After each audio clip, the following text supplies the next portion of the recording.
And here we go. It is the Holy Grail BCJ podcast right here on BearcatJournal.com. Brought to you, as always, by our good friends at the Holy Grail. Make sure you stop down, get yourself some food, get yourself some cold beverages next time you're downtown. We popped in over the weekend when they had the little fundraiser on Friday night. Kelly had a couple drinks, said hello to the basketball staff and all the TBT guys that were showing up. Good times. So make sure you get yourself down to the Holy Grail. Dave, I think I've got a new menu item for the Holy Grail. What's that? Soul rolls. Fill everybody in on a soul roll, because as of like 10, 20 minutes ago, I was unfamiliar, so I'm sure I'm not the only one. Now I've had one, I'm a little bit more familiar.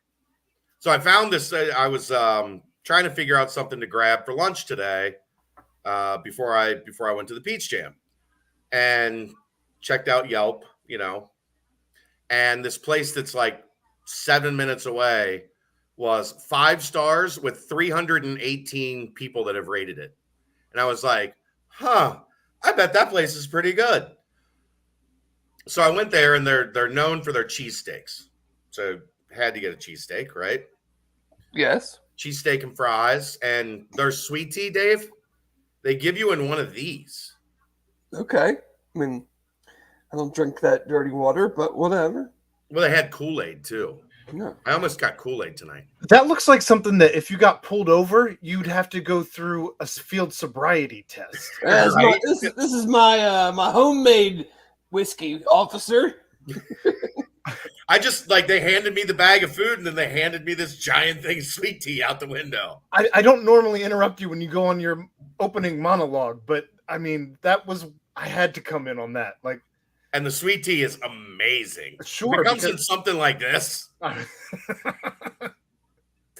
Anyhow, so top 3 cheesesteak I've ever had in my life. And the fries were incredible as well. So it's like, well, I'm not going to be here.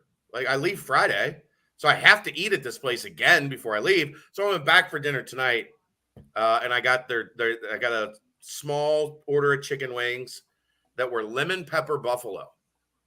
That sounds weird. Yeah. It was really good. I don't do the lemon pepper. It wasn't real heavy lemon pepper, but but the buffalo obviously changed the flavor. It was really good. But then I got the soul rolls, and I got the jerk chicken soul rolls. So essentially what they are is like a wonton filled with jerk chicken and cheese, and then lightly fried. And they just give you a dipping sauce. Like the Holy Grail's. Like their Reuben wonton. Yeah. So it's something different in them. Right. So we need to expand on the Reuben wontons and get into some other stuff. But it's a wonton section of the menu. Right. I think you could expand it and do do like a cheeseburger, fried wonton. Cheesesteak, cheeseburger. They had regular chicken. They had smoked turkey. Yeah.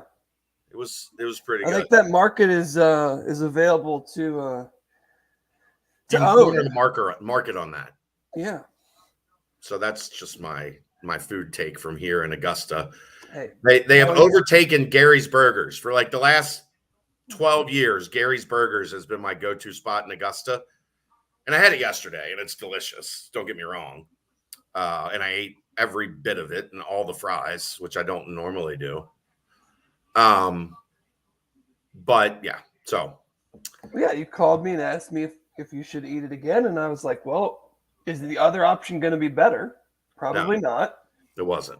So yeah, eat it again. Then I've got a soul roll and 2 chicken wings and some fries in my fridge. Just smuggle those into the jam tomorrow, and you're all set. No, I've got a kitchenette. I've got a stove. But you bring them in to eat while you're just eat some wings on the sideline while you're watching basketball. I'll probably just eat it tonight in a little while. How great would that be if you just pulled a Ziploc baggie out of your pocket with some chicken wings? It's like, oh, don't mind me. I'm just going to eat these wings right here while I watch these guys hoop.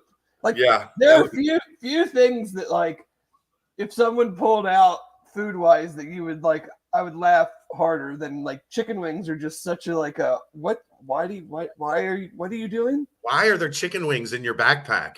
And why do you have ranch? Yeah. I mean, Gotta have something to dip them in. Right. Oh, all right. Well, now we've let some people. I like to do the little opening monologues so we can let some people filter into the show. You mean they're not in like a VIP queue waiting for us to allow them to join? Just because they cannot wait to hear what we have to say. Not typically, no. There are a few that get here early. We do have our loyalists, that's for sure. Yeah, there are a few that get here early and wait for us to start, and we appreciate you greatly. We do. I had somebody reach out to me today about something that I'll have to talk to you about off the air. It's pretty funny. Hold on, let me get this up on Twitter. I've been working on a couple podcast guests. Had one for tried to get one tonight. He was had another podcast, but he is in the queue if we need him. Okay. And sent a note to someone else looking for maybe first couple weeks of August. So we're getting down to the nitty gritty, Dave. What do we got? 7? Well, I know the Bengals did the Bengals send out a tweet that it's like 50 or no, Adam Schefter sent out a tweet that it was 50 days to the Thursday night game. So that is 45 days basically. Yeah, so basically under 50 days. No, not Stephen Godfrey. I have not heard back from him. And we know you've reached out to him. I have. Nobody loves Stephen Godfrey more than you. I did the other day. Stephen Godfrey's wife does not love him more than you. He's a busy man lately. Aren't we all? A lot to get to today. We're gonna talking season is upon us. So there's been a lot of talking this week. Media days, talking season. There's been a lot of talking this week. So we have a realignment expert. We might as well put him to good use. You want to bring him in? Yeah, realignment expert, everybody. David Simone, welcome to the show, Dave. Hey, everybody. It's good to have you. It's been a couple weeks. Glad to be here. Thanks for having me on. Yeah, if realignment's happening, you're our guy. So hey, I know just as much as all these other people talking about it. That's why you're our expert. Justin Williams even pointed that out on Twitter the other day. That's right. Calls you realignment expert David Simone. That's right. So do you want to work backwards, start with the SEC and work through the week, or start with today and work kind of backwards? Was there really any there? To me, there really hasn't been much coming out of Atlanta from SEC, has there? No, I mean, Sankey kind of. He basically said what we've talked about is when you talk about the college football playoff, he's like, yeah, you guys had your chance. Yeah. And now we're going to do it the way we want to do it. Reports from who, Nick? Fill me in. Yeah, I need more than that. Yeah. I know Nick. I trust Nick. Right. Just have been in the gym all day and then stuffing my face with Jackie M's and Sons cheesesteaks and soul rolls and chicken wings. But yeah, they seem, again, it's all, this stuff is all as of this minute. They say oh yeah, we're content at 16. Well, yeah, as of right now you are. And right. Because there's not anything that makes sense. They're not going to be they don't have to be an aggressor. They don't, if somebody, they're probably sitting there yeah, North Carolina, you want to spend all that money to try to break that grant of rights? Go ahead. Oh, right. But I think their stuff was just more on the playoff side of things. That they've made it clear because it benefits them that they're totally content at 4. I'm sure they would love to see it expand. They were for the expansion with, Notre Dame and the Big 12 and the Mountain West. They want to see it expand because that means they get more teams in. Sure. That's coming from Aaron from the Bearcat Journal account. My take on M. Hiver is I wouldn't print out what he has to say and wipe my ass with it. Yeah, it's I'm gonna need a lot more verifiable source than that. If that's who it's from, I wouldn't worry about it, Nick. But then I guess that so I mean I don't really have anything else from a SEC standpoint, do you? No, not really. Saban again is basically like, look, I'm trying to be the savior of college football and helping everybody out understand what's happening, and everybody just wants to think that I'm like looking out for my best interest. It's like, well, you are looking out for your best interest, well, Nick. Of course. But he probably is more than anybody. Like, look, this is where we're headed. It doesn't see, because it doesn't matter to him. He's fine regardless. Yeah, he's like, I'm trying to tell you guys the right thing to do, but if you want me to play this game that you're playing, like, I'll roll up my sleeves and whip your ass even more.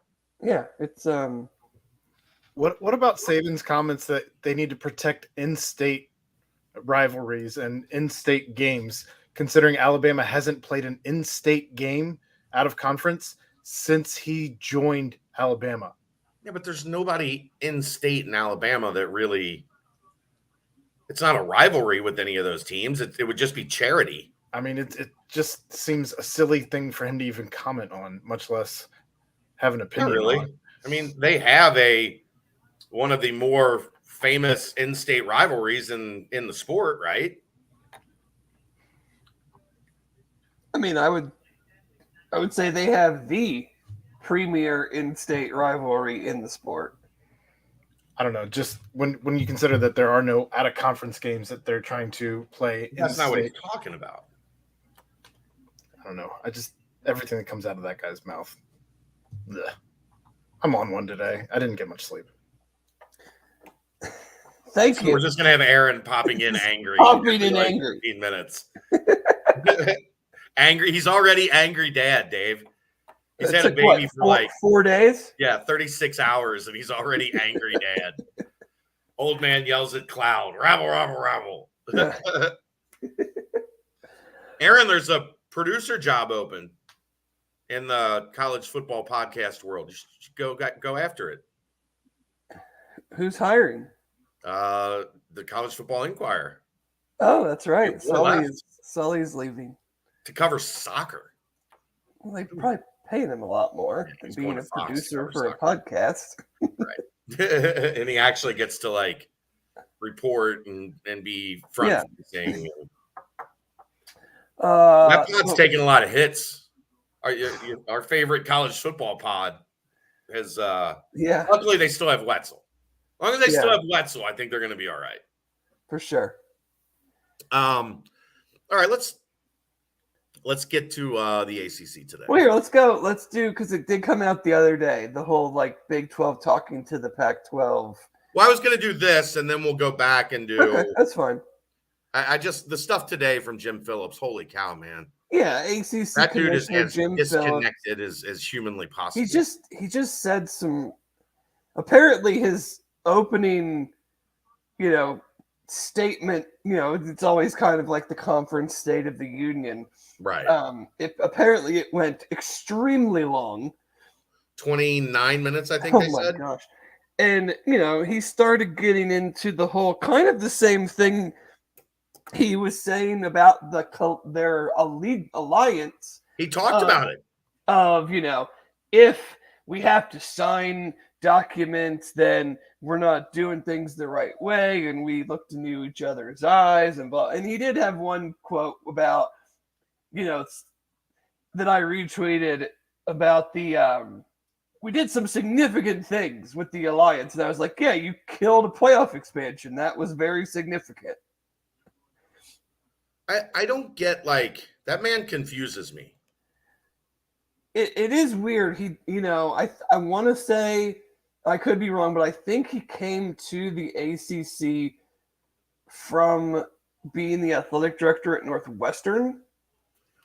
That makes some sense. And I don't know if that is not clouding, but just it's a different, mindset there, and then you step up to a conference that has some very high academic schools. I mean, Virginia, North Carolina, Boston College, Duke. Like, I mean, these are on par with the Northwestern.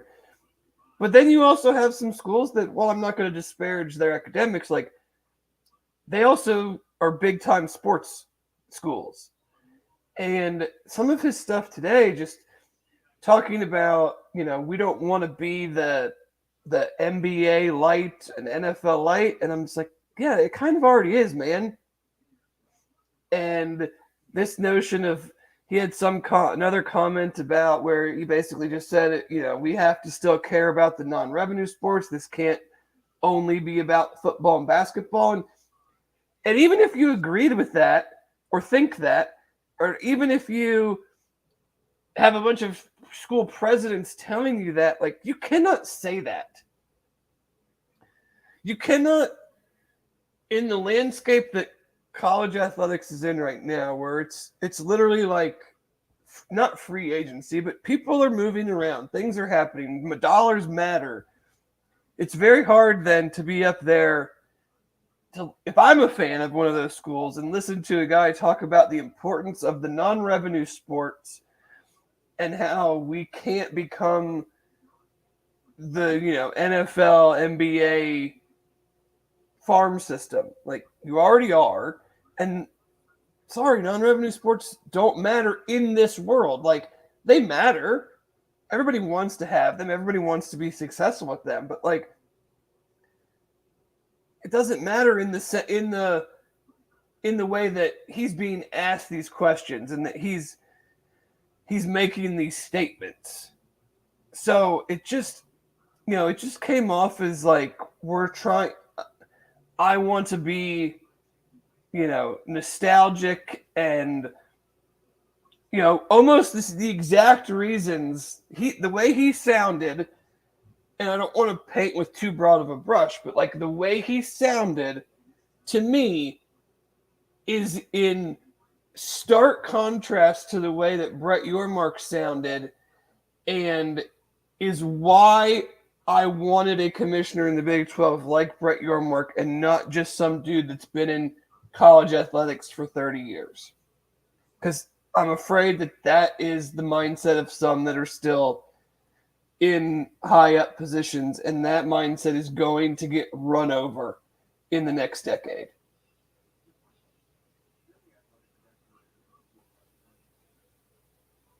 Your response, Senator? Yes. I don't know where Chad is or what's going on, but I completely agree.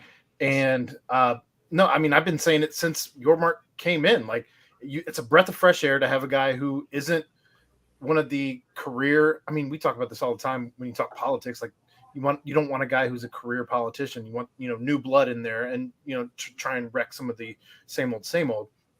But I think it's kind of the same analogy here, where you don't want. It's not that anything's really broken, but in order to continue to expand football going forward into the future and they already have the 30 somethings. They have a lot of 20 somethings. They have everybody after the 30 somethings, the 40s, the 50s, all of that. Like, you have to continue to expand this brand into the kids. Kids aren't watching sports the way we did when we were growing up, right? So you have to continue to try and figure out how to tap into that demographic. And so when you're trying to do that, why not get a guy who hasn't been involved in collegiate athletics prior to the way that Brett Yormark has not? Can you hear me now? Yes, now I can. All right. I was talking that whole time, and you were talking over me. It was really annoying. Well, yeah, because we couldn't. I went on a nice soliloquy, and then I'm sorry. then said your response, Senator, and you gave no response. So Aaron, I was talking. These don't work great. Here's my question. Like, if you're the athletic director or the president of, like, Pitt, or not Pitt necessarily, but like North Carolina, Clemson, you know, Florida State, are you really, like, do you feel warm and fuzzy about your direction after listening to that guy speak today? Do you feel no, good? No, and part of the reason I just don't feel good is, and it's not his fault, is that they're granted but you need to come out and say, like, look, we're challenging this head on. Like, the things are changing, and we're going to be part of that change. Like, we're going to be aggressive. You can't just say, like, what he said is, like I said, is in direct contrast to what Brad Yormark said. Like, he basically talked about, the way he talked was like, I don't like the way this is going. We need to make sure that things stay the way they were. Cling to the past in the 80s and 90s and whatever era he thinks was the glory years. If you're legitimately out loud at your football media day, your biggest opportunity to showcase your product. It's the one time a year we talk about conference commissioners. And you talk about non-revenue sports needing to stay, their importance needing to stay high, and not being feeder programs. Like, you're clearly not in tune to what's going on, and you're clearly objectifying to the way that things are going. And that would cause me concern if I'm one of those schools, because we've talked about this all the time. We've talked about it with name, image, and likeness. We've talked about it with the transfer portal. We've talked about it with how many other things. This is happening. You either adapt and figure out a way to best utilize those things to help your program or your team or your conference, or you get run the fuck over. Because it's not like tomorrow they're going to go, oh, yeah, you know what? Like, now transfers going back to where you got to sit out a year. And name, image, and likeness, yeah, we know we need some guardrails and maybe some uniformity, but we're just going to end it all now. Like, we're going just back to the way it was before. Like, that's not happening. So you either embrace it. You don't have to love it. I don't love everything about these new things. I don't love everything about name, image, and likeness in the way that it's happening right now, but there is still a lot of good coming from it, and you can still learn about it and make adjustments moving forward. But like, this dude just sounds like he's going to plant his flag in the traditional, student athlete, your scholarship is your form of payment type attitude. I guess this is where that was coming from earlier. Reporting, but this guy's like a UCF fan with 2,000 followers. Like, I'm still wondering, like, where is the reporting coming from? Yeah, I could just type that out. Right. Reporting pointing to, like, what's the reporting? Like, where is said reporting? Yeah. Michael, why are you spending the night in Morgantown? Spend the night somewhere else. Go to sports page. Good time. He's here watching this. Are you telling him not to watch? Well, no, after. We're going to be done, and then he can go to sports page. Okay. Andy forgot the Republic of Cincinnati. Yeah, you can't do much guerrilla marketing if you don't bring your stickers with you. Yeah, the picture and the profile looks professional, which means he doesn't work in our industry. Yeah. Yeah. Have you seen the picture in my profile right now? It's me sitting in a throne. Well, no, the one before the one before you went to the Bearcat Journal logo, the band or whatever. Oh yeah, Girl Talk. Yeah, like, I'm sure so many people were like, "This guy has no idea what he's talking about." Yeah, that's my profile picture. Mine is, I think, of my kid with a beanbag on his head. You would not look at that and say that looks professional. Yeah, he's inside. This guy knows where the bodies are buried. Yeah. But, I just, I still don't think the grant of rights it's going to be tough. The more you dig and the more you hear, like, I don't think that's going to be anytime soon. It doesn't sound like if they brought on members that would necessarily totally open it up. Well, it didn't for the Big 12. Right. Like that's my stance on that. Like if it opened up the grant of rights, Texas and Oklahoma would have said, "Oh, you're adding members? Okay, we're out of here as soon as they join." Right. Because that's what, and that still might happen. Like they still might leave when UC and them join. Yeah, but it's clearly not something that like was triggered the minute that we had a date. You know, they're talking. He was asked about revenue sharing, which I think when people hear revenue sharing, they think of like the whole pot get like more money going to the quote unquote bigger programs, but that's not really what it is. And I agree with this. Like they're talking about revenue sharing where Clemson goes to 6 straight college football playoffs and they get more of that pie. Right. It doesn't like North Carolina gets a higher portion of the NCAA units. It's not just like we got $800 million, and because Clemson's really good in football, we're going to give them more than we're going to give Duke. It's you get more based on your achievements, and I don't have a problem with that. Like, I think that would be great. Like, imagine how much money UC would have made off the crappy AAC teams if it went off of merit. I like it. I mean, I do too. Like, we're the ones dragging your asses to get this extra millions of dollars, and yet we're splitting it, 11 ways. If I'm no, their grant of rights is essentially a copy of, like, them and the Big 12 have almost the exact same grant of rights, right? Yeah, they basically took the Big 12's grant of rights and crossed out names and changed dates. Yeah. It's very benign. It's very nondescript. Like, I don't know if we've talked about this before, but Andy Staples from The Athletic talked to someone that actually did a Freedom of Information Act request on the original grant of rights. North Carolina actually gave it to him, dumbasses. Some kid at Villanova doing like a term paper who's now a attorney in like mergers and acquisitions who said most documents are like 50 pages long and these grant of rights are 2 and 3 pages long. On purpose. So that you can't necessarily fight specific clauses in them because they're not there to fight. Right.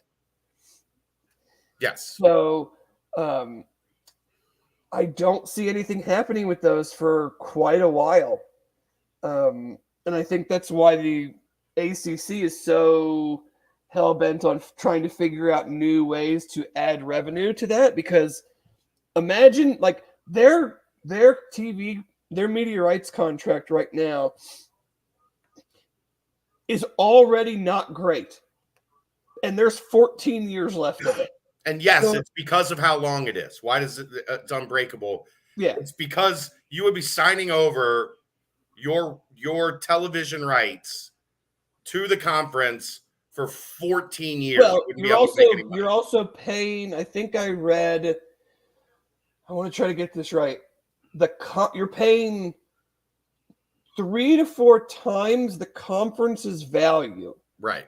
Which in this article, I think it was Andrea Adelson at ESPN wrote it, was like $120 million.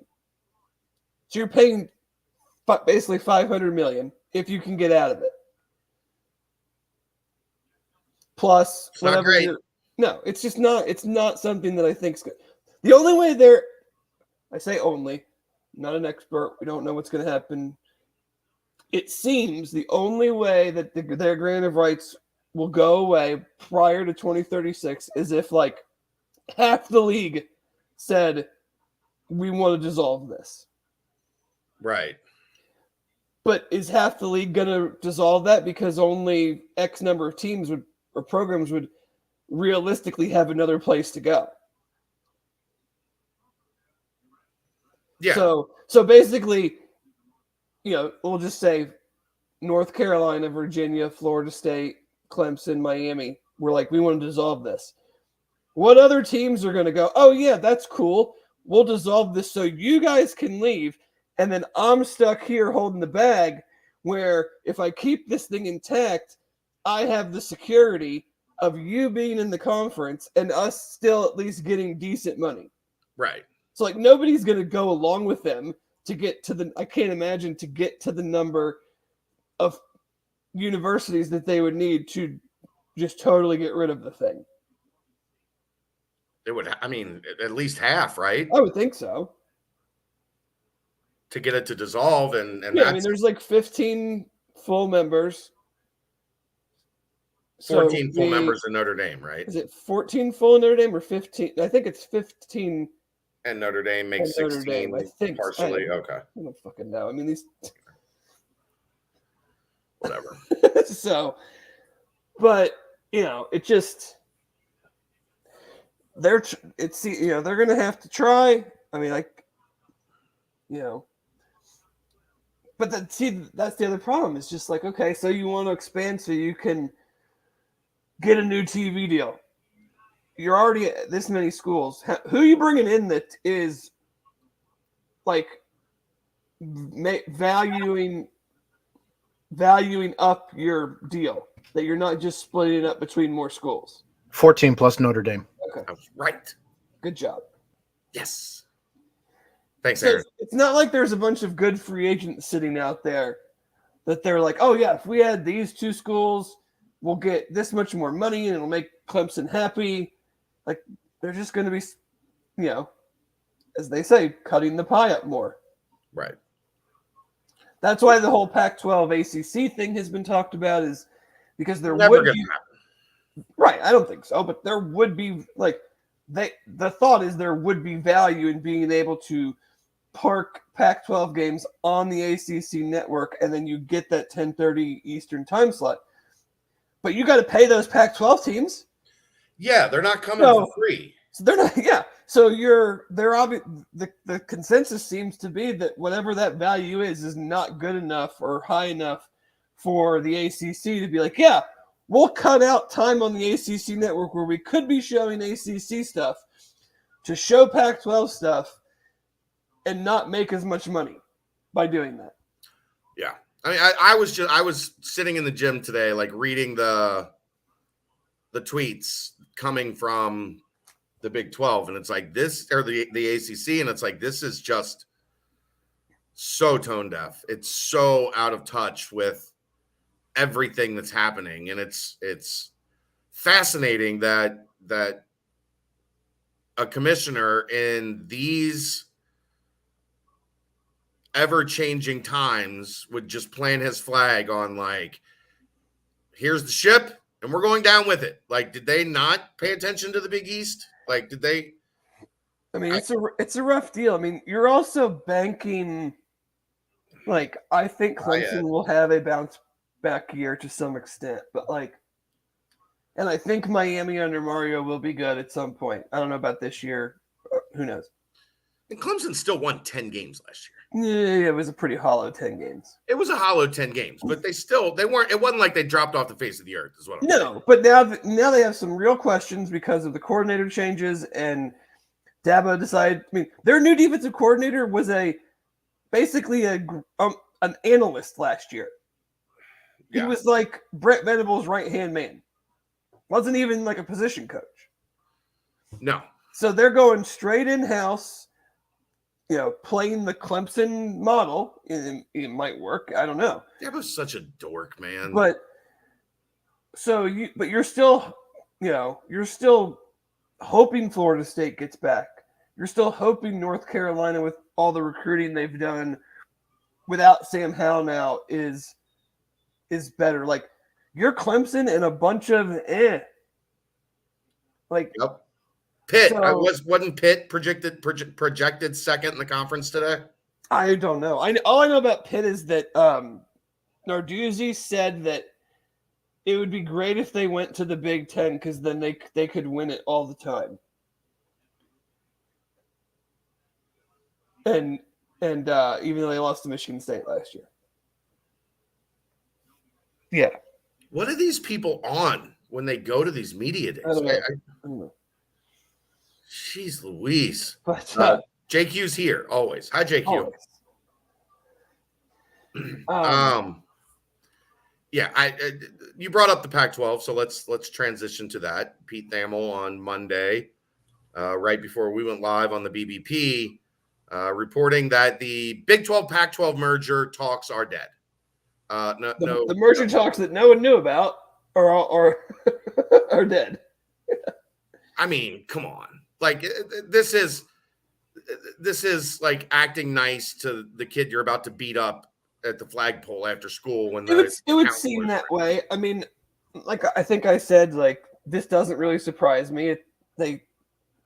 Your Mark talked about looking at all options. So why wouldn't you go down that road? Part of me wonders, and I'm definitely not going to assume, but one could say that this was a move to get as much information about them as you could, introduce yourself to some people that maybe be a shrewd business, a move made by a shrewd businessman. Hadn't met before, Just hey, I'm the new guy. Get some particulars. Brett, nice to meet you. With no intention of doing a merger. Maybe he met all these new people and said, "How are we?" But you meet him. Maybe you get some data that you wouldn't have been able to be privy to otherwise, and you use that to your advantage. I don't know. I mean, some might say that would be something that they would do. It doesn't make sense. It didn't make sense for reasons that go way, way beyond the field or anything like that. Right.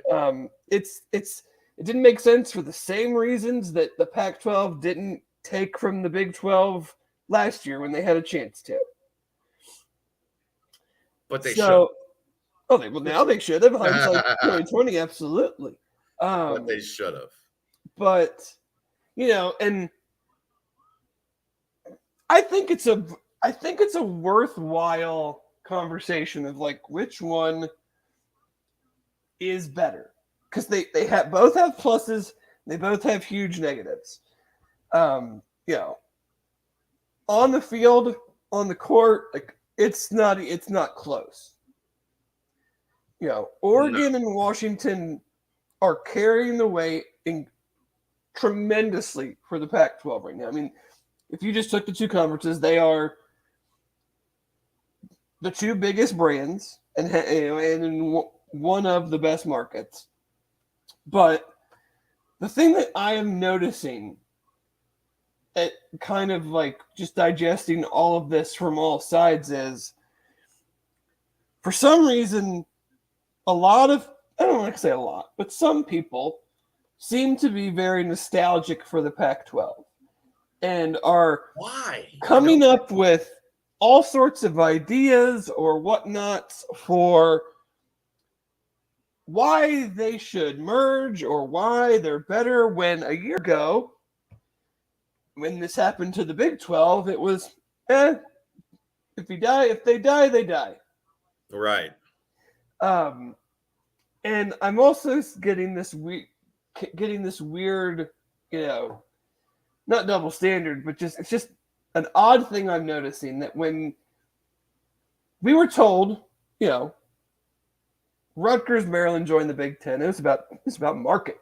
It's about TV subscriptions, because we got to get the Big Ten network on all your cable TV packages. We don't care if you actually watch the games, but now we got millions of people that have the Big Ten network. And then we were told, well, markets are good, but now it's about brands. Like, yeah, great, you're in a big market, but how much of that market do you actually carry? Do you have brand recognition? Do people actually watch your games? But when people talk about the Pac-12, outside of Oregon and Washington, they still talk about markets. Every article that the Johns write, John Wilner and John Canzano, talks about the Bay Area market and the Phoenix market.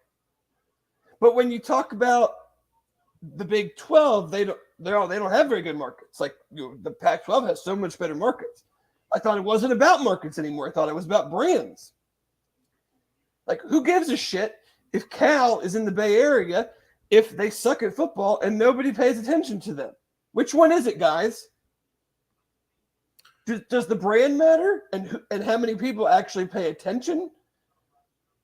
Well, no, and, it's because care and spend money and go to games and watch, or does it just matter that they're in San Francisco, Oakland?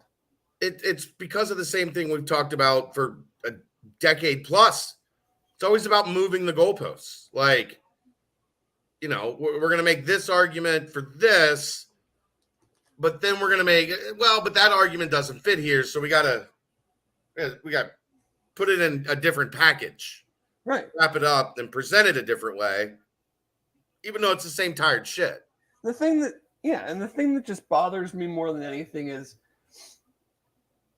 like, at the high level, yes, it does. Like, the on the field stuff does matter, and the brand matters. Like, Oklahoma and Texas, UCLA, USC, like, those are big known brands that have had high levels of success in whatever they're given best field is. But when you come down a layer, it's like I was reading an article today where it was a mailbag type thing, and a Utah fan was like, "Why should I care anymore? Like, all we were ever told was to, you know, keep chugging. Like, we won the Mountain West, had multiple undefeated seasons. So then we got to go to the Pac-12, and now we're winning the Pac-12, and then all this stuff just happens, and it gets pulled right back from under us when we've been way better than these other two programs for the last decade." Right. And he's like, "Why should I keep getting season tickets?"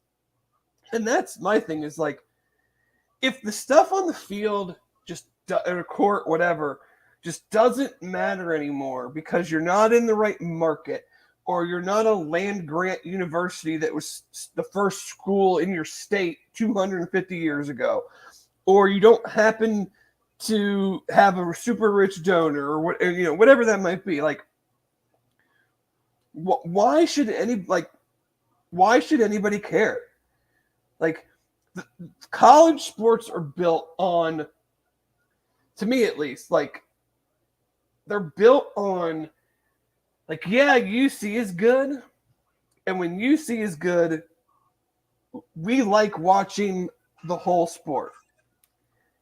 If UC is down, let's just take the last couple of years in basketball. I'll just use myself as an example. UC has not been as good.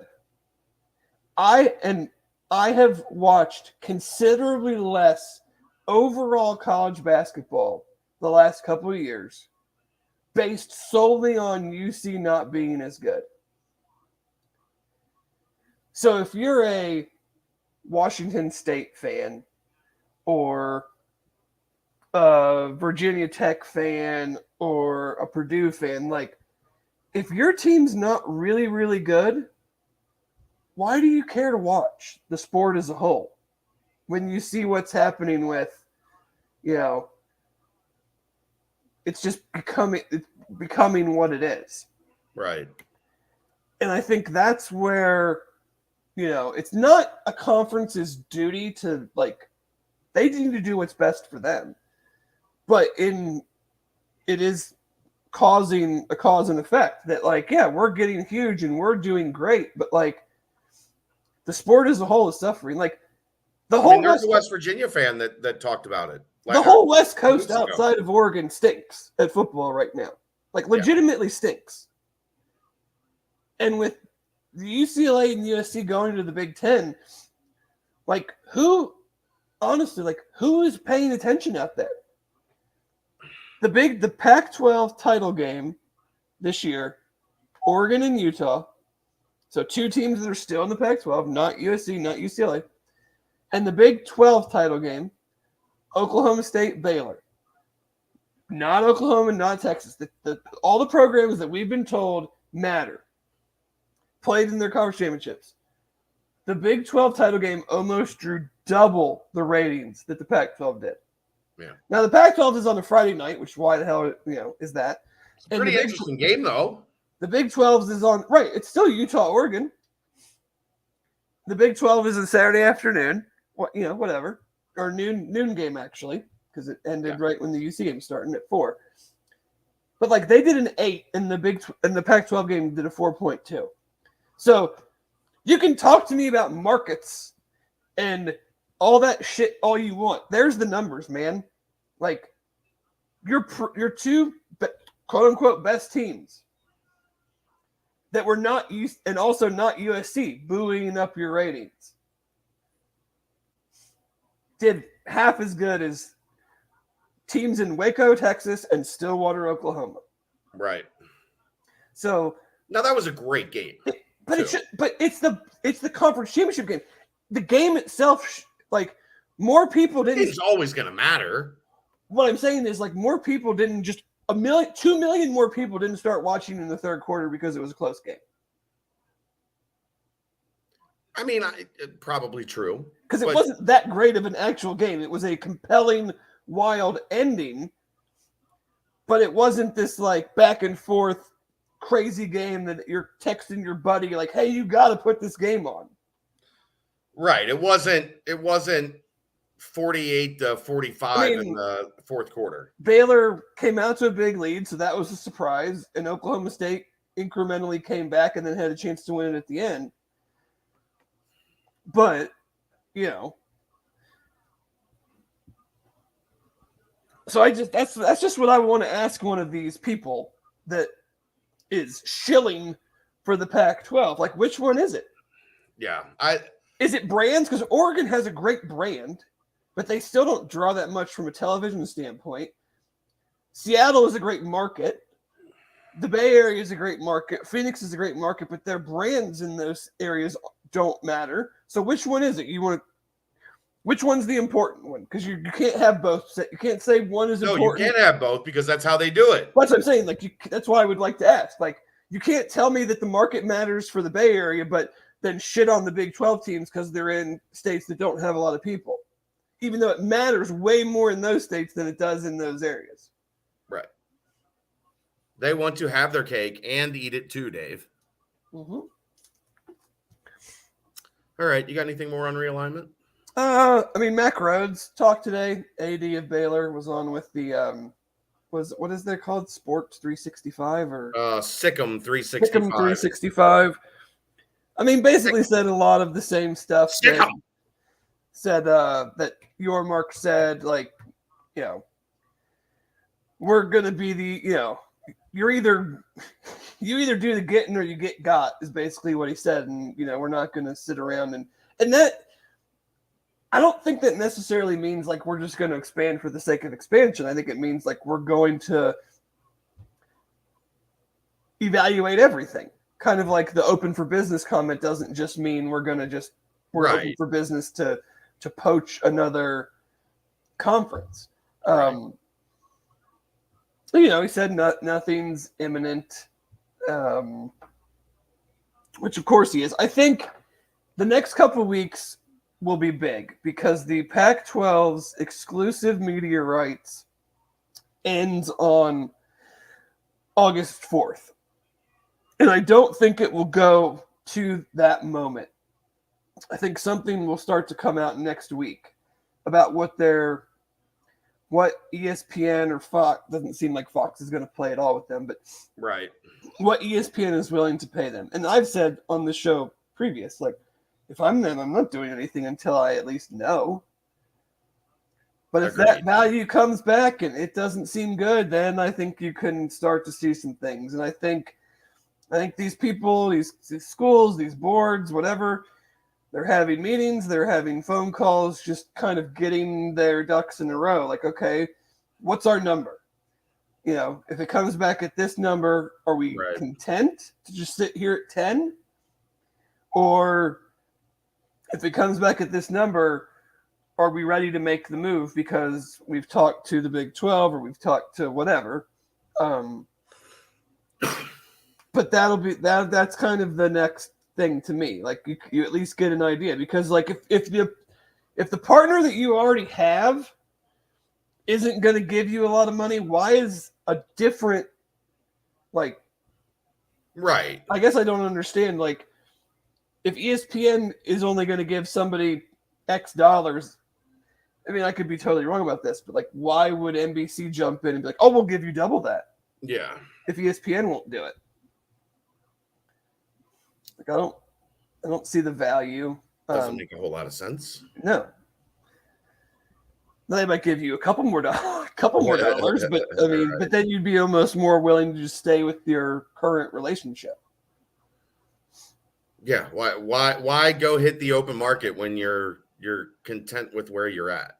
Yeah, I mean, there was, there's this, the whole Notre Dame NBC thing.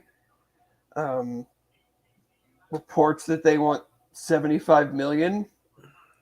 They're probably going to get it or damn near close. Close for sure.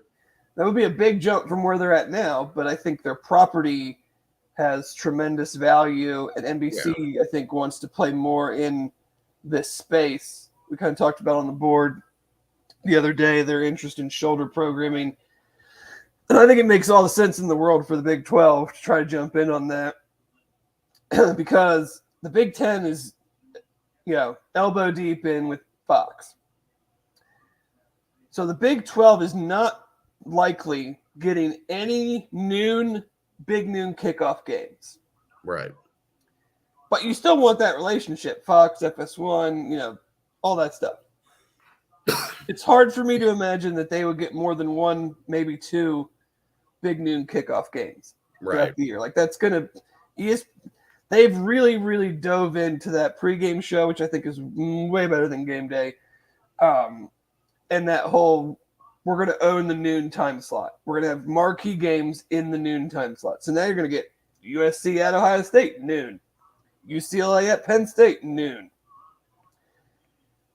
So the Big 12 then could come in as shoulder programming with NBC, and you could have UC West Virginia, noon, NBC leading into Notre Dame home game at 3:30. So you'd get more. I feel like you would get more of your marquee games at noon on a network channel if you did that with NBC. Right.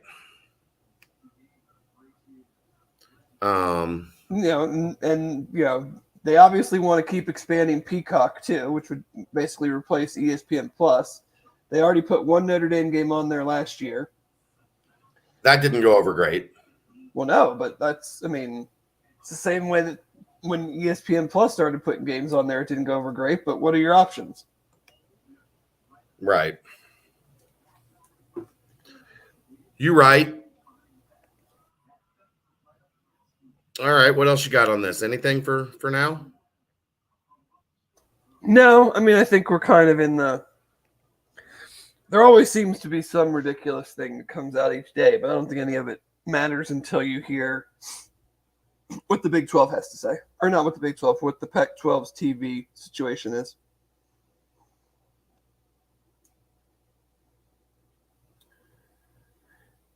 Oh, I did want to mention earlier, before we really got into this, the ESPYs are tonight. I didn't know those were still a thing. Oh, yeah. But if you want a good laugh, just Google Norm Macdonald ESPYs and watch that 9 minutes of fun. Well, yeah, because he's just mocking the genre, if you will. Oh, it's no surprise that he was not invited back. Yeah, needless to say, they were not happy with Norm. There's a couple jokes in there that are just, I will laugh very, very hard at until the day I die. I've actually heard a bunch of comics react to that and talk about why it's so much funnier to them than it was to just the average person watching. Oh yeah. Because they got Jason knows. Charles Woodson Heisman joke. Yeah.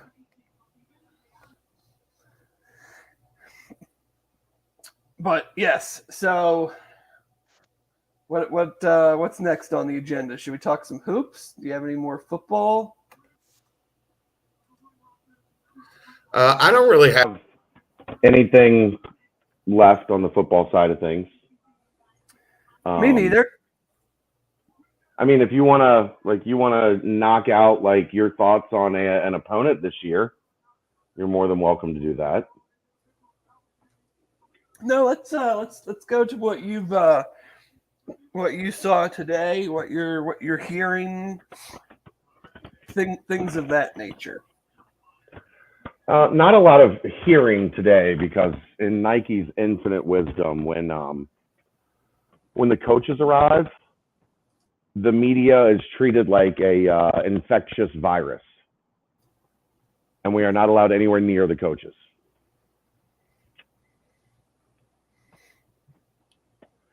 So that's a bit frustrating, considering everywhere else it's just, Can you hear me? Am I working right now? Okay. Like, do they think that that's what the coaches want? Like, have the coaches told them they want it that way? No, they have not. Nike just treats the media like shit. Like, and it's a lot of reason. Like, I stopped going to as many Nike events as I used to go to. And if I had to just get like traditionally credentialed, like filled out the application and gotten approved or denied, I would have been denied. Because Nike is to the point now where they will only let 2 people from each media outlet attend, and 24/7 is considered one media outlet. Quick shout out to Tonk for the Tonk stamp, $5 donation. We do appreciate it. Appreciate you, Tonk. Oh, I have to jump in here with this. Okay. Narduzzi quote. I don't think an offensive coordinator has ever been murdered as much as this right Oh, here. it's bad. Holy cow. Our old offensive coordinator had no desire to run the ball. Everybody knew it. He was stubborn. Wake Forest was 118th in run defense, and we threw the ball every down. When we ran it for 10 yards, but that wasn't good enough. Like, Yikes. the guy is actually still alive and is the offensive coordinator at Nebraska now. Like, you would think that he was dead. Say something like that. I mean, you would think like somebody dead, you would give him a little bit more benefit of the doubt than I mean, he ran over him with the bus. He backed up over him again. I mean, you did have Kenny Pickett, man. Like, right. And a really, really good receiver. Like, what you think he was going to do? They had the number 1 quarterback drafted and the Bolitnikoff winner. Yeah. And Narduzzi's like, we didn't should run the ball enough. Got to play smash mouth football. Gonna be LSU Tigers, go Tigers. Like, these football coaches are a rare breed, bro. A rare breed. Dude should be happy he's still getting paid like $3-4 million a year. Yeah. Player wise, I saw Drake Powell for the first time today. One of the best players in North Carolina. I thought Cincinnati was going to have a really good chance at him. And then North Carolina offered last week, and now I'm not as optimistic. I can see why. Yeah, a top 3 player in North Carolina gets a North Carolina offer. That's going to be a tough pull. It's going to be a tough pull. But he's like a more refined Leon Bond from last year. Okay. Like long, athletic. Where did he end up? He ended up at Virginia. Oh, okay. Yeah.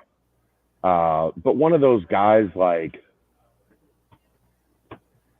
he doesn't have a lot of pop offensively. And that, like, he's not going to be a guy that, like, rips you, multiple 20-point games. Sure. But he's going to guard the opponent's best player. He's going to rebound. He can pass it. He can handle the ball. Like, if your program is up and running, you have to have a guy or 2 like him on your roster, right? So I can see why Wes Miller loved him. I can see why North Carolina offered. They actually lost a close game today. It was a really good game for CP3 with CP3 on the bench. Actually, did he get any run? No. Actually, like this year more than any that I can remember, like a lot of those guys are here. Yeah. LeBron's been here. Yeah, I told this last night. I told this little story last night. You probably. So Boo Williams there's a AAU team named Boo Williams. Yeah, I'm familiar. And, he's been around. He's got to be in his 70s. Like, he's getting up there. And so Bronny's team was getting ready to play. And everybody's, like, crowded in, packed in outside the gym waiting to get in. And I'm walking past it just kind of shaking my head like there's no chance in hell I'm going into that gym. It's chaos. And Boo Williams is walking by, and we, like, kind of merge. And I got to know Boo a little bit when UC recruited Jaquan Parker, because Boo, for whatever reason, just loved Jaquan, probably because Jaquan's an awesome dude. But Boo looks over at me and goes, Bron himself better be playing if you want to get me in that gym. But Bron's been here. Carmelo's been here. I sat and watched the game with Blake Griffin. Chris Paul was here. Russell Westbrook is here. Most of these guys have teams that they sponsor, and that they're actually, most of them are pretty active within, like CP3, like halftime, Chris Paul was in the huddle, like coaching kids, which I hate Chris Paul because I think he's a dirty nut puncher. That he is. I respect his game. He's an all-time great, but he's a dirty nut puncher. I hope Russ wasn't in there giving any coaching tips. Russ was cussing out the officials at one point. That's the Russ I know. Not to the level of Jeff McGinnis, who's maybe the most hot-headed coach or AAU guy I've ever seen. Speaking of hotheads, and this is not AAU related, I saw a clip on Twitter apparently yesterday in a TBT game. LaFonso Ellis, who was coaching one team, like pushed a player on the other team and got ejected. That doesn't sound smart. I saw Jeff McGinnis get kicked out of a game before the game started because it was the same officials that had the previous game, and he had gotten kicked out of the previous game. So I guess he just decided, like, I'm not doing this again. He preempted himself. He's like, I'm going to get kicked out. I may as well just get kicked out now. But he didn't go after the officials on the floor. He went after the head of officials that was sitting courtside. Smart. I mean, bypass the plebes, go right to the man in charge. Oh, Tyler McKinley.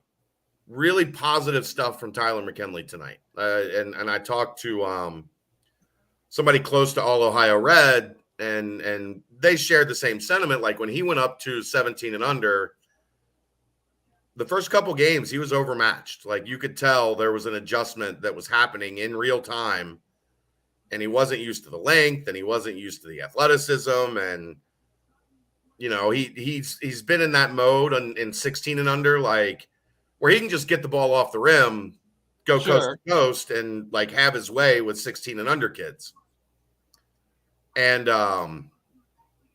you could see last night that it was starting to come together. We talked about it on the nightcap. And then today had 9 points and 12 rebounds against a really good team out of Texas, run by John Lucas, the veteran NBA guy. And I was really pleased and really happy with what I saw from Tyler today, because he was playing with more control. He was understanding what he's good at and what he might not be able to accomplish at this level. And you could see in real time his game adjusting. I love when you get a glimpse of that, right? Like, when a guy's forcing it and just doing things that are not going to work. And then Tyler's a really smart kid, like, a great student at Walnut Hills. So he's got some basketball IQ to him. So it's really cool to see him kind of, like, in real time becoming a better player, becoming a more effective, more productive player. So that was really good today. I didn't get to see a ton of the 17 and under stuff today because I had to get back here and do this podcast. I did see Trey Autry for the first time tonight. He's a New York kid. He's at Western Reserve up in the Cleveland area. He had 13 points, 5 rebounds, and an assist. I guess you would label him as a combo guard. My evaluation was more of a 2 guard, more of like a off the ball scoring guard, could maybe give you some time, like as a secondary ball handler. Like Deion Dixon. Similar, yeah. I don't think that's too. I don't know that he was. Deion was pretty athletic. I don't know Trey is like the right, like freak athlete that Deion was, but not a terrible comparison. I just mean more of like the role that they played. Yeah. So I thought that was good. Got a chance to look at him for the first time. Your favorite player that you've never seen. It was a good day for Jalen Curry. Dave. It's good to hear. He was, 6 of 13 from the floor, 2 of 2 from 3, 7 of 8 from the free throw line, 5 rebounds, 21 points, 11 assists, 4 steals. Sign him up. I'll buy a damn jersey. I'll buy a damn jersey right now. He is the most hit or miss guy I've seen on the circuit this year. Sometimes he is spectacular, like today, and other times he makes you want to pull your hair out. Well, like the other day when he went 2 for 12. Right. And I said he didn't shoot enough, obviously. Yeah, he didn't get, he's actually, I don't think he's been over, I don't think he's hit 18 shots at any point this week. So somebody had a talking to with him and got him down in that 12 to 15 range. I guess the staff obviously has to have these contingencies, but like, let's just play it out. Let's just say they don't get Isaiah Collier. Right. Who would be your top point guard target? I think I'd go Jizzle James. I really wish things could have been different with Trey Green. Like it just is I think it's a situation where timelines just got crossed. Like Trey had a timeline and UC had a timeline. And obviously, as we've talked about, you put the work in that UC is going to put in on Isaiah Collier. Like you have to see it to the finish line. Sure. And taking a commitment from Trey Green would have altered that path. Maybe it ends up being the wrong decision. I think he's the best shooter in the class. I don't think anybody would label it that way, though. I mean, no one would. People are going to let's be honest. If the kid, that's obscene, though. I mean, if the kid has a great college career, people are going to bitch about it. That's just how it goes. Well, I don't agree with it. Dumb people bitch about lots of things. Sure. Like, imagine the bitching if they took a commitment from Trey Green. And I would be like, wait a second. You've showed there's been no indication. Now maybe if they took a commitment from Trey Green, that's because they thought that they were out on Isaiah. Well, they would have only taken a commitment from Trey Green if they were out on Isaiah. Right, but that's what I mean. Like they're not there yet, so you wouldn't do that. Right. He was 5 for 7 from 3 yesterday, 4 of 7 from 3 today. I told an NBA scout buddy of mine, he's the best shooter in the class. Like it's disgusting how pure his shot is. Off the dribble, off the catch, like off the move, catch and shoot. His feet are set, his shoulders are square, and that ball comes out of his hand like a fucking picture. Like it's pretty every time. When he misses, you're like, ooh. I hear all that. I just going to the Big 12, I'm just not. He's 5'8", 5'9". Like there are reasons that, I mean, let's be real. Like he's an insanely good shooter. Insanely good shooter. And his top 6 was, indicative of someone that is 5'8", 5'9", and you worry about the other things. Yeah, like, defensively, like he's a really good, like he's kind of like one of those old Villanova guards that just plays up underneath you and is kind of pesky, but he's 5'9". Like you can shoot over him. You can. He's 5'9", and then it also like your 2 guard can't be 6'2". Right. Like it has a ripple effect to the rest of your lineup. Right. You can't have a backcourt of 5'9", 6'2". We've seen that. If he was 6 foot, would he be a 5-star? 6'2". If he was 6'2", not a 5-star, but he'd be a ridiculously high. You still need to have like high level athleticism to go along with the height. Man. To be a 5, I'm saying to be a 5-star. When you shoot it like he does, you get close. He might not make it to 5, but he'd be pretty close. He just, man, it comes out of his hands so pretty. Well, we're probably going to see a lot of it the next 4 years. Probably. My guess is he ends up where we're afraid he's going to end up and makes. Oh, I'm not afraid of that. Not afraid, but like he's going to make in his career like 15 threes in the crosstown shootout. That's fine. Hope we'll have 6'5" guys packing his shit. Right. Hi, Deanna. Welcome. But I think Jizzle James is definitely probably the next in line. I know definitely probably is not exactly the most descriptive term. Definitely probably maybe. Definitely probably possibly. Okay, so if it's Jizzle James and Jalen Curry. James. I'm saying who do you think is the most gettable? Probably Curry. I don't think Curry's got a lot of heat on him right now. And do you think that determines maybe who? Because if you've spent all this time on Collier, we're just playing this out as if they don't get him. Right. You've spent all this time on Collier. Collier seems like he's going to make a decision when this period is over, maybe in the next month or so. Right. And you don't get him.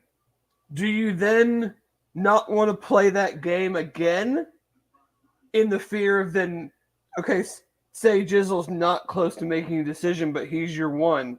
He said yesterday he's probably going to play this out till November. Okay, so this is a great point. So he says he's going to play this out till November. Do you play this game for another 3 months and run the risk of not getting your number 2? Or if the evals are similar and you can get Jalen Curry now, do you do that? I still don't think so. I think there's a pretty good gap between Jizzle James and Jalen Curry. I think the wild card here is probably Devon Thomas. Okay. Is that the JUCO kid? Yeah, it's the JUCO kid. He's at Kilgore. Probably more of a scoring guard than a point guard. But I think you could take a Devon Thomas and then hit the portal. Yeah.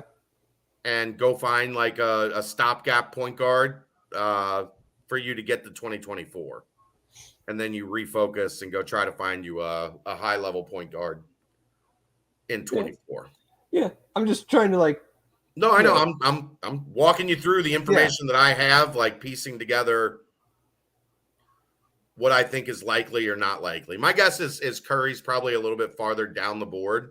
I just have fun talking to you about him because I know like who he is Dave Simone. Yeah. Shot. You need entertainment. The Showtime Bearcats. Right? He's entertaining. Frustrating as hell sometimes. Exciting as hell sometimes. But see, that's the thing. Like, I guess, I don't know. I think it's easier to see this in basketball recruiting than football recruiting. But, like, I will take the highs and the lows when the highs can be that high. Here's the $1 million question with a guy like Jalen Curry. How often are the highs? Right? Because for sure, if the highs are only once every 5 nights, the lows are going to get really annoying. Yeah, but if the rest of my roster is where I want it to be, then the lows are mitigated because other people can. The lows on this roster or last year's roster would be a death nail. The lows on a roster that you feel a lot more comfortable about maybe don't matter as much, but when he gets hot that one night against Baylor and carries you to a win, you're like, damn, I'm glad we got him. Yeah, I think the argument against there, Dave, would be it's a point guard. Sure, I get that. Like, the ball is going to be in his hands. Right, but I think, too, that's on you for some development and a little bit of restraint. You never want to, like, take that dynamic out of a player's hands. Right. But maybe if he's, and you always wonder, like, do you play like this on the AAU circuit because you feel like you need to get shine?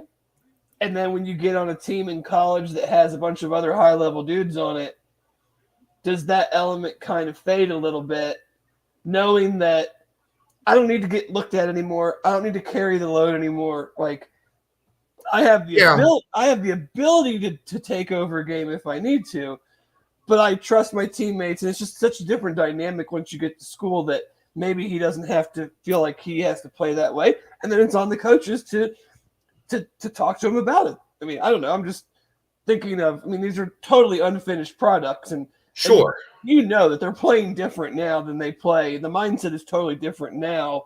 When you're in a gym and you haven't committed anywhere and you're trying to get offers, the way you play is totally different from once you get to school. That's completely fair. He's wild. It is an experience. That's fine. Auburn and now Oregon had the Bo Nix experience. Maybe UC will have the Jalen Curry experience. And I just know, like I said, that's why I haven't mentioned him much because I think he is a little bit farther down the board. But I love talking to you about him because I know when I tell you he went 2 for 12 and 0 of 7 from 3, you're going to be like, let's go. Or 2 for 18, 3 for 18. Because look what he did today. Right. 21 points, 11 assists, 5 rebounds. Nobody else had a game like that today.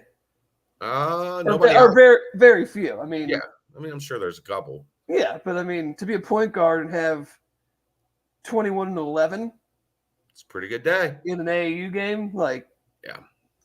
Jizzle James, his team does the thing that frustrates me more than anything in AAU. Like play like they're in the GCL? No. They have a high-level point guard. But they have a 5'8" kid that can't play the 2 guard. So the 5'8" kid plays the point guard, and Jizzle James plays combo guard.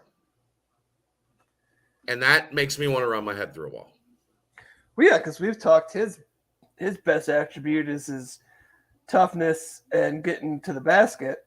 He's got a great mid-range game. Like his pull-up and floater game is really good. But yeah, he needs the ball in his hand. And his team plays him without the ball in his hand, which as a result, they don't properly use their top 10 5-star forward that's going to Duke because they don't properly get in and out of the offense with the other kid having the ball in his hand. So they got a dude going to Duke and Jizzle, and basically the coach's kid is running point. Yeah, the kid's not a terrible player, but he's not as good as Jizzle.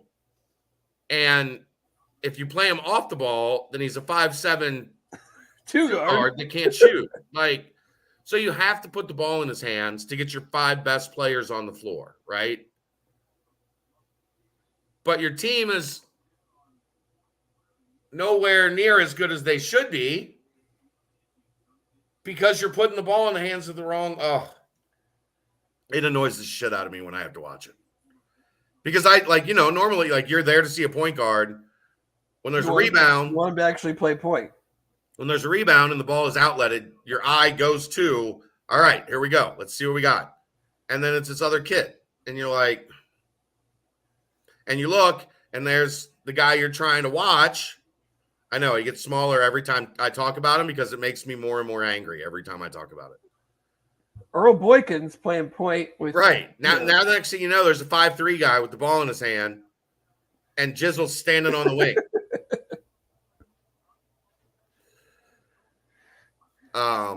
So that's most of today. Bounced around and watched some younger guys. I've seen Seen Cameron Boozer a couple times, Dave. Is that Carlos Boozer's son? It is. Holy shit, is he good? Dude, some of these, like, it's just wild to. Yeah. It happened a lot with the baseball draft. Like, Matt Holliday's kid went number 1. Yeah. Andrew Jones' kid went number 2. Eric Green, who played tight end for the Steelers, his kid went number 5.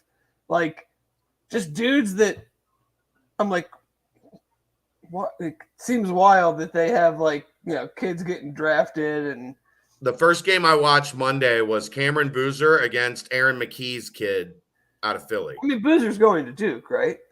I would assume so. He's the number 1 player in 2025. Yeah. He's fucking awesome.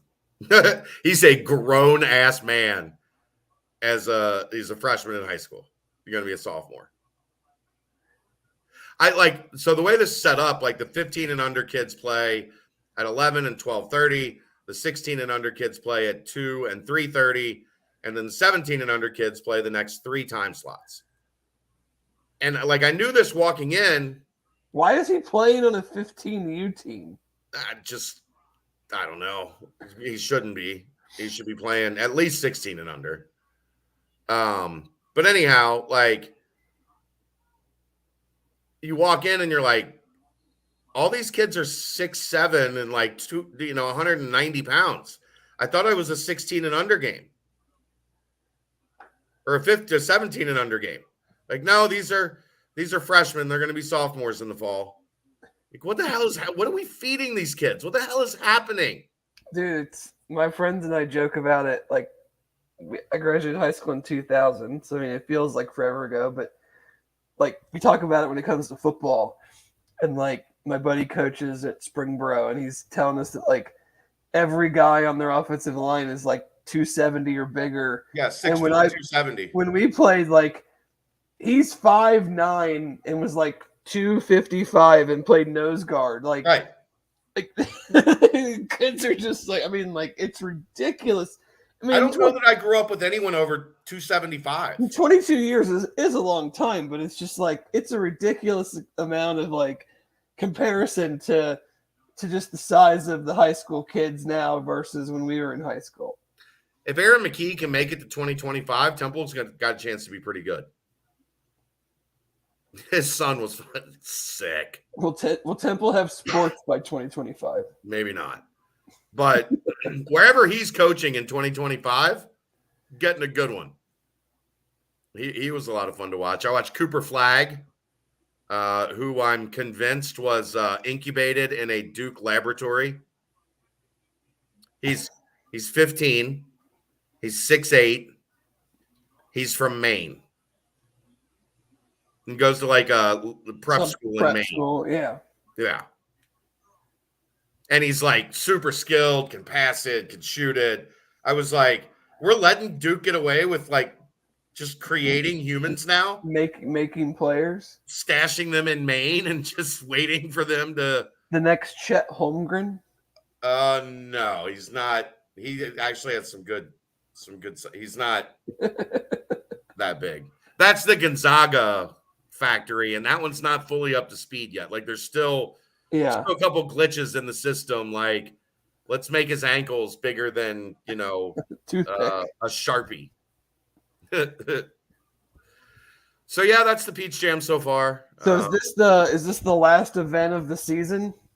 Yeah, this is. Yeah, well, so Adidas is in LA. I was going to ask you, where are our coaches? Adidas is in LA. Coach Morgan is there. Wes started at a JUCO event in Iowa and then went to Under Armour in Chicago. And then he'll be here in the morning. You having breakfast? I don't know. I don't know when. Let's see. Who is he coming to watch? Who's going to be on his must-see list tomorrow? The names we talked about today. He is not headed this way yet. I've got his plane tagged. So I've had the recruiting playing tag for a long time, Dave. Creepy. I mean, sometimes you got to know what, you got to – makes it easier if I just know where it's going, and then I don't have to call people and bug them, right? That's right. If you stalk in silence, it's way less creepy. Right. Way less creepy. Way less creepy. Most of the names I mentioned today, I'm sure when you talk to him, put in a good word for my guy. For Jalen Curry. All right. He'll see Mark. I didn't get to see Marcus Allen today. He was playing at playing at the same time as another game I was watching. So now that the coaches are there, what does that mean for you? Like, I know you said that like you can't get near them or whatever, but like, do you still have the same amount of access to watch? Yeah, still the same amount of access to watch. You just kind of have to watch with the parents, the civilians.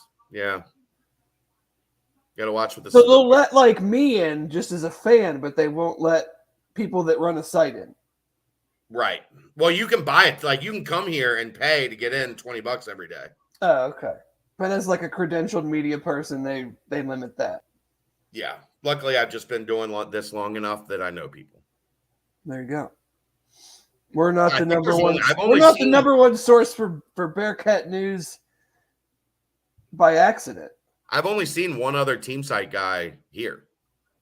Who was that? Rab Johns from Peaks. Oh. Rabby knows. Rabby's like me. Rabby's been doing this forever. Yeah.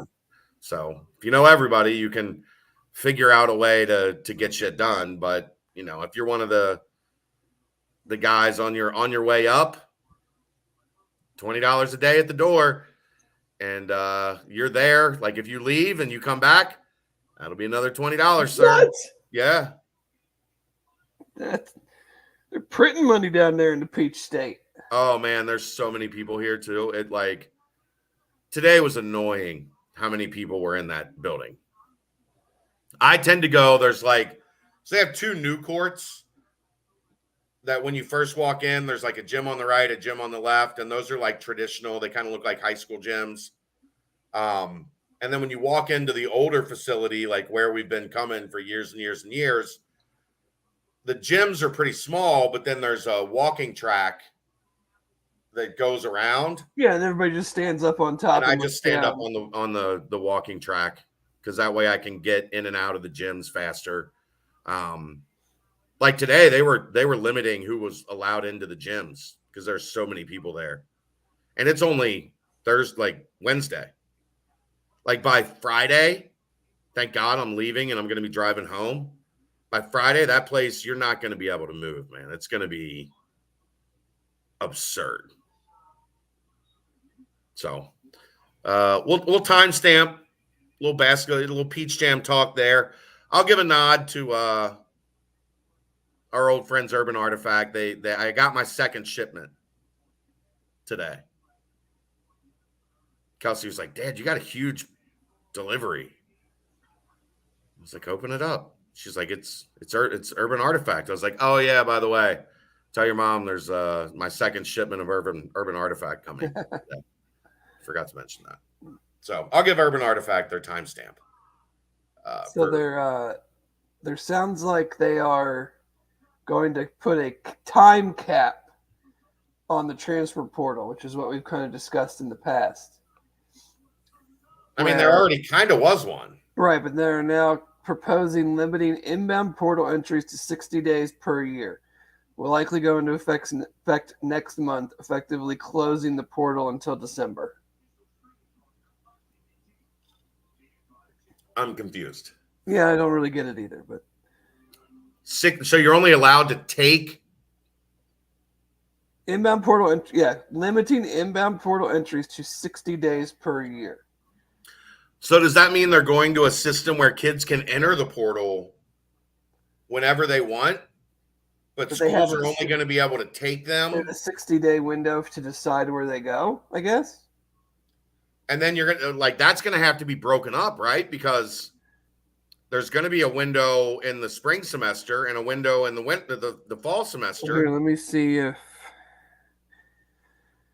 the NCAA Division I Council endorsed a proposal that would limit the transfer portal to 2 windows, 45 days, beginning the day following the championship selection, and then May 1 to May 15th for a total of 60 days.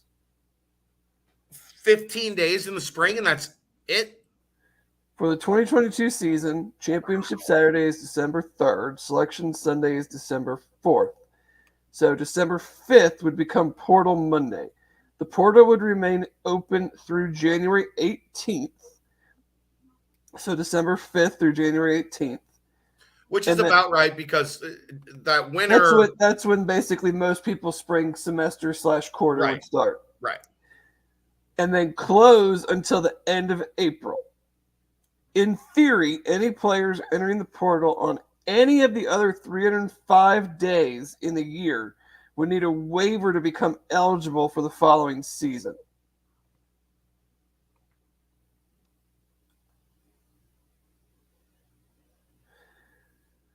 So, for personnel tracking the portal, cutting it down to 2 windows is a pick your poison scenario. Huh. More than 1,400 Division I players entered the portal in 2021, and if your job is to know every single one of them, the portal being open all fall might be a blessing in disguise. The drip, drip, drip of players trickling into the portal might be annoying, but at least that's manageable. If the same number of players enter the portal in 2022-23, and the portal is only open for a mere 60 days, that's an average of nearly 24 new players per day to keep track of. I guess again, I'm a little confused. That's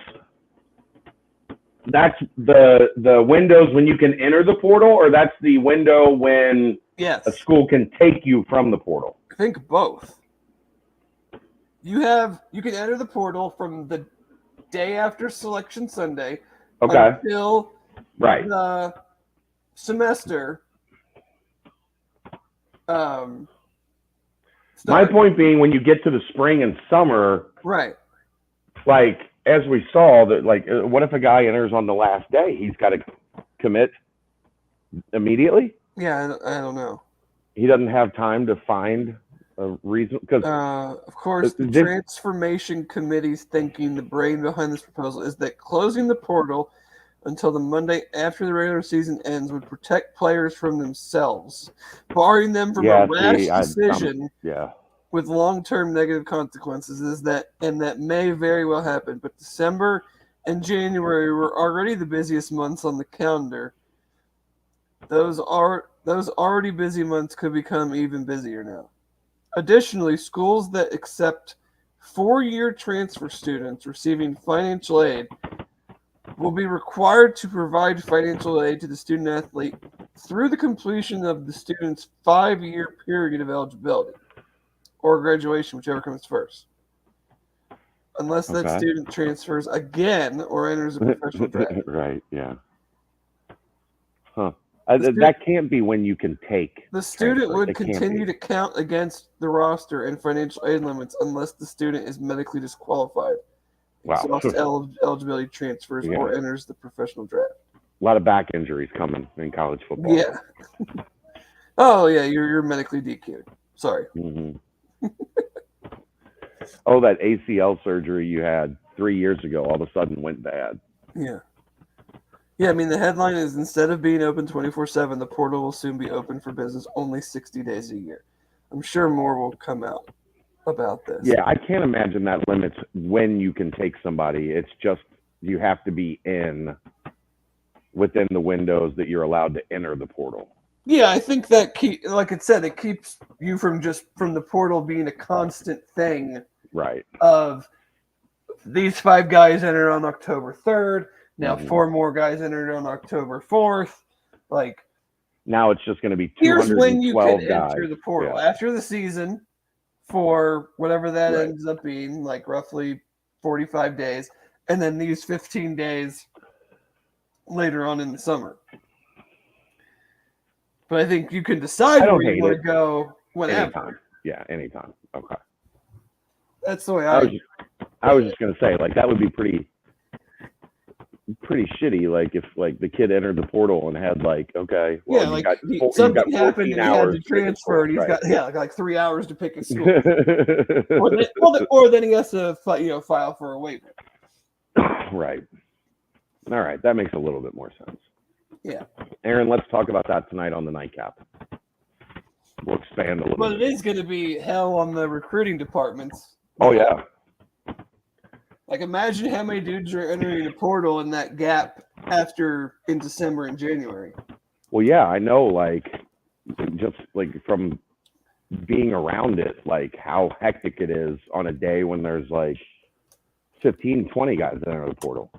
Imagine what it's going to be like on a day where there's like 130 guys that enter the portal. Because they're all going to want to be able to get to their new school by January. Well, I don't know in football, but I know in basketball, we saw the decision-making process slow down. Oh, yeah. Exponentially on the portal this year. I mean, I guess the decision can still be slow. It's the deciding part. No, but I'm just like talking through it. Like the first year that we had the portal, there were decisions being made in like 4 days. Yeah, less than that. Yeah, like immediately almost with some. Like I mean, and that still happens some, Corey kind.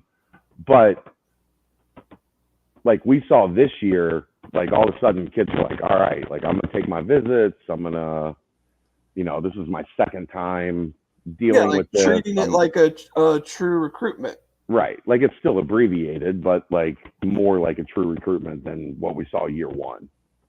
Year one was fast, man. Year one was like recruiting it during COVID, like not going to campus, just like, Right. No. Okay. Final topic of the day. I do have a funny follow-up tweet from our Mark Whipple, Pat Narduzzi comment earlier. Okay. Somebody retweeted his comment and goes, "Damn, coach, you did score 45 against Wake." It's like, couldn't have been that bad. Dave, you only wanted to score 35. That's true. Not give that Wake offense the ball. Right. When you run the ball and you eat time off the clock, then, that's always better, right? You got to keep your defense rested. Isn't that always the argument? Mm-hmm. You can't score too fast. Mm-hmm. Got to keep the defense rested. Can't put the defense back out there too quick. Finally, what was your viewpoint on the Nasty Natty, the TBT, the alumni game, getting? Maybe most importantly, getting some of these old guys back around the team for a week in the summer. Like I know it ended in. It ended in spectacularly disastrous fashion, as I'm sure we all kind of expected, right? $5 Tonk stamp. Thanks, Tonk. They're a lot more expensive than that. I'll just let you know that now. What was your overall take on basketball in July, Dave? The Bearcats just don't like tournaments. So far, yeah, that's fair. I mean, I didn't pay much attention to it other than retweeting out to the our legions and legions of fans. I thought Jacob Evans hitting a 70-footer was pretty cool. Yeah. I mean, I think it's cool. I like the old guys getting back because I think there's some residual with the current guys, and the more time that they're here, the more they feel like a part of the program, the more I think that's good for everybody. I think it sets a good precedent in knowing for the guys that are here, like this is always going to be home. Yeah. Right? Like I see these guys coming back and how much fun they're having and how much it means to them. Like, I think that is something that you can't really put like a valuation on, I guess. Even though they lost their only game, I hope that it gives like an attitude of like for other guys that maybe they want to be a part of it. Just keep building on it. This iteration seemed much more organized and put together than the previous one. The result. I think it helped a lot that this was in Cincinnati. For sure. I mean, the thing that they did with X, I thought was great was that Sunday? Saturday. I mean, It was really cool. I wish you would have come. I wish you would have reached out and like come down and hung out. And I was definitely doing something. I forget what it was. I think I was at my parents' maybe. But no, I mean, I think, I think it's, I kind of laugh at like the taking it for more than what it is, like frustration over losing a game between a bunch of dudes that don't play for your school anymore. That who knows how active some of them are in their. But it's easy for fans to fall immediately back into like watching a game. Well, it's not like I sat there Jake and was and like, Jaron and- you're not hoping that they lose, but it's like, okay, whatever, they lost. Like, got down big early, came back, went up big, and then, basketball's a game of runs. A bunch of dudes I've never heard of. Basketball's a game of runs. Came back and beat them. I do have a comment about the TBT in general. Uh-huh. And this is, I could be on an island of one with this comment. You should not be allowed to play zone in that setting. Like, get out of here with this 1-3-1 shit. Yeah. In a game with a bunch of dudes that are coming in from all over the country, and haven't played together, and it's not just like a UC versus other team thing. Like, I don't want to like. I'm not interested in that kind of a thing. Like, this should be an up and down, entertaining type of free-flowing thing, and you just threw a 1-3-1 out there because you were about to get run out of the gym. Yeah. And you're just like, well, here, let's try to junk this shit up. Like, this ain't like this quarterfinal. $4 million. Do you think that team's winning the $1 million? Not necessarily, but to stay alive, you have to win. You have to not get run out of the gym. I guess. I just like. I'm with you. Like, zones. And I'm not trying. I don't want it to sound like sour grapes and like UC's excellent 3-point shooting history. Did them in on their own. But I was just like, man, that's just kind of scummy. Yeah, I guess how you feel on it depends on whether or not you're eligible to win $1 million at the end of the rainbow. Yeah, it's true. I mean, if they made a bunch of threes, then it's no big deal. But it's just it's like, come on, like, just play man. Yes, you could. Yes, you're playing for $1 million, but like, be good at that too. Then I guess I don't know. But no, I think it's. I like the whole concept as as an event. I think is cool. Especially when you get down to kind of those like last four teams, and those dudes. Then they do we can win this thing, and the play is high level, and I love the Elam ending. So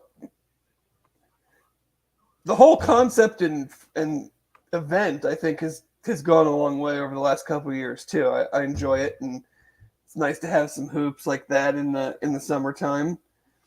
Yeah, it just changes it up a little bit, especially like, this is a lost summer for the Reds, clearly. Right? Like, summer or decade? Yes. Quarter century. It just gives something a little different to do in July. For sure. So I think it gave us some content, gave us some stuff to talk about. I'm all for seeing this be a regular thing, and I'm especially all for that Saturday alumni game. Like, I think that's just fun for both fan bases. It's not. Yeah, I mean, that would be a great thing to keep seeing continue and grow, and maybe you can implement, and there might already be, but like some sort of like a clinic with kids. There was a camp for kids. There was? Okay, cool. There was a golf outing with like the current players and and it's all basically the foundation, the backbone of what all that was about was an NIL for Xavier and UC's current rosters. Yeah. Like that was that's the stuff that I feel like is totally cool. But like it's hilarious to watch SEC Media Days every day and every coach go up there and talk about how we're not for pay for play, but Well, then why are you doing it, Coach? Because Right. you're doing it. You're making money. You're making $12 million a year, Dabo. You're doing it. Like, don't tell me you're not doing it because you're doing it. Right. So, one final thing before we get out of here. is it the final thing that I hope it is? Because I have a final thing too. How much do you enjoy wrecking UCF fans? That was my final thing. It's so damn funny to me because, and here's why it's funny to me. And I think it's going to be the same way it's funny to you. Because we don't give a shit. I don't care. And they do. Yeah. You think I'm ever going to put up a fucking poll Right. on the Bearcat Journal account that is like, who do you think is going to be the first new Big 12 team to win the conference? Like, No. I don't give a shit, man, because I think it's going to be us. So I don't care what you think. My favorite part of it is this guy has started a bunch of these. And we've just come in and stepped on his dick every single time. And here's the funny thing to me is this is something like I've been having fun with this for months on any Twitter poll that mentions Cincinnati. The ones of like who the best stadium, the best game Who's day, the best like, hockey jersey? it We doesn't won who matter. has the Like, best hockey it's jersey. a fucking Twitter poll. Who has the best paper stadium? We won. Who has the best paper stadium, Dave? We got the best paper mache stadium. It is something that the fan base has obviously like taken to and enjoyed the same way we've enjoyed it. If they're going to keep score, we want to win. Well, the funny, like I saw someone retweet it. Like I obviously did not see it on my own, and he had put the poll up like 3 hours before I saw it. Yeah. And it was like 78% UCF, 13% UC. And then you tweeted it, I and I tweeted it like 10 and minutes later. 20 minutes later, 18 minutes later, it had already flipped to like 56% UC and then went all the way up to like 77% something percent. And now you got people that are like, they're just a bunch of bots. No. Like, people can't be bots. Like, you think that like there's like Russians in Siberia or somebody like that can click on what poll and they all just click on Cincinnati. We have a bot farm in over the Rhine that just votes on UC Twitter polls. Yeah, I got like 700 computers in my basement, and I just walk around and I click UC on they all have Twitter pulled up, and I just walk around and click UC on all of them. BCJ would have so many more views, and our YouTube would have so many more views if we had actual bots. Yeah, There's money on the line. We're not botting our own videos, but we're botting Twitter polls. Why would we farm UCF polls instead of our? It just cracks me up. That's why I tweeted. I was like, "You really want to do this again?" That's it. Like, all right, roll up the sleeves. Let's get they really want to get hurt again. And this guy is beside himself. Whoever Fear the Pegasus is, he's beside himself. And every time he puts up a poll with UC in it, there's thousands more votes. If my team won a national championship 4 years ago, and that was how the results of the poll came back, I would be furious too. I'd be looking at every excuse, every potential reason that, like, where are my people at? We are a fucking national championship football team in 2018. And they can't figure out that it's us with the BCJ community. That is amazing. I fucking love you guys. Look, our page. Dave, we have hold on. almost 16,000 followers. Dave, hold on.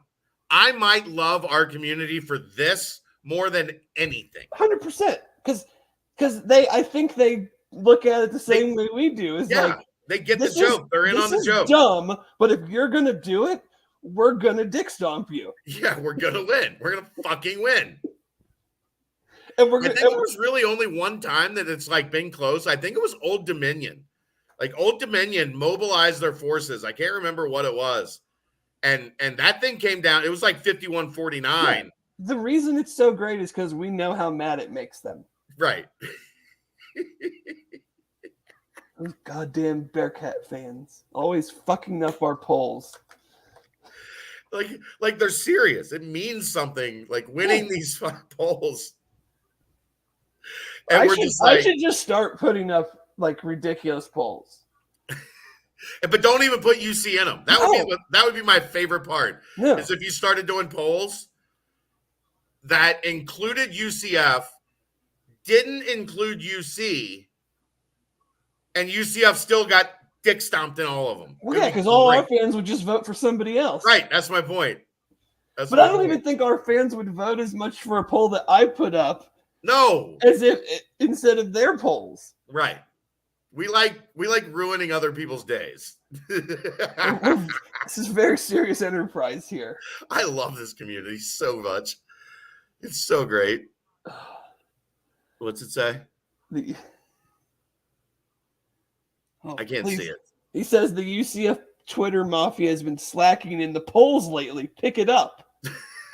I really hope that he's sending out the call. He's sending out the bat signal. That I hope he puts up another poll tomorrow. Cincinnati's kicking our ass. We need to do better. We need another poll to prove how great of fans we are, because that's the barometer. Well, here's the other great part.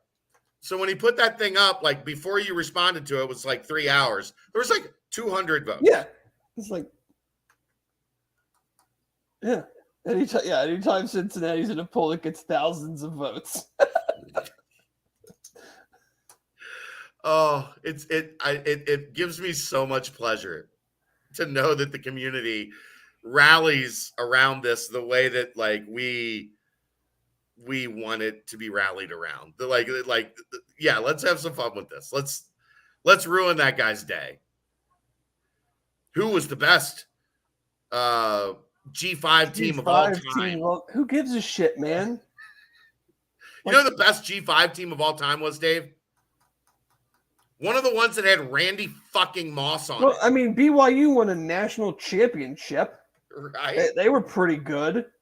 I mean, Randy Moss was Marshall and almost won the Heisman. I know none of these UCF fans are older than 30 or watch any football other than their games. But, I mean, like, get out of here with your 2018, Here's what he doesn't understand, Dave. We've been training to win Twitter polls for a long time on these Twitter streets. Yeah. Go look. And so did UCF win? Did the fucking they're not even relevant enough to be in the other polls that we're winning. I mean, come on. Did the Erector set win best paper mache stadium? Fuck no, it didn't. No, it did not. Didn't Nippert beat Madison Square Garden and Fenway Park in that thing? In best stadium your 9-year-old makes in school art class? Right. Madison Square Garden and Fenway Park. Oh my God. So great. I love it so much. They actually didn't even come in second. No, BYU is in second. They're third. They're running third in their own poll. Thank God this guy doesn't work in politics, man. Maybe the Dade County votes haven't come in yet. There's hanging chads. Oh my God. This is the best. It's my favorite thing right now. It's my favorite thing. Goes right back to our original topic of this is what makes college sports great. Right. Is irrational hate for another fan base, for another program because they're your rival and all, that's what makes the sport great. And that's why I'm afraid all these things are just incrementally tearing down. Fortunately, Dave, UCF got Cincinnati into the Big 12, so they're going to be around for a little while. They did, thanks to them. Oh my God. Can you imagine? I'm trying to picture. I might go to the game this year just in case UC wins. Can you imagine that? Just the pictures. You might get murdered if they find out who you are. They'll be so dejected. I mean, they have been on high about beating UC for the last 3 years. I mean, if we beat them again after 9 guys going to the draft and all these, they are, I mean, oh boy. there's going to be some night auditor shifts at the Holiday Inn that are going to need to find some replacements. Yeah. Because those people aren't going to work. They are. I always say Howard. I like Howard Johnson more than Holiday Inn. Yeah, I mean, it's a special group that I don't think actually watches the sport. There's plenty of hotels that need managers. Outside of their games. I think that's one of my favorite parts of UCF Twitter is just the generalness of not knowing like anything about the sport. Right. Like the sport started. They legit think they invented it in 2017. Yeah. And we paved the way. I mean, we won two piece, New Year's Six games. Yeah. Or one. I don't even know. I mean, did they win two or one? I think they won two. I'll give them their credit where it's What, due. they beat Auburn? Did they beat anybody else? They beat somebody else. They lost to LSU. Didn't they beat Wake or something? With Burrow. No. Baylor, maybe? I don't know. I don't care. I don't care. I don't care. Oh, shit. But yeah, please, people, never change on the poll thing because it makes both of us laugh hysterically. Yeah, I might tweet at him like, "What are we polling about tomorrow? What poll are we winning tomorrow? What poll are we winning tomorrow, Chief?" Here's a good one before we go. Okay. California Governor Gavin Newsom demands UCLA publicly explain why they are leaving the Pac-12 for the Big Ten. It should just be Chappelle like making it rain. They just send him a GIF. Like, I'm not gonna turn this political, but like, hey, Governor, I think you got bigger things to worry about. Mike Bone's face over Dave Chappelle. I'm rich, bitch.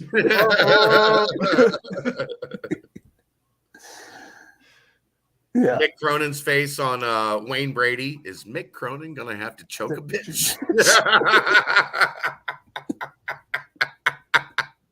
Aaron got out quick on that one. We don't condone violence on the show.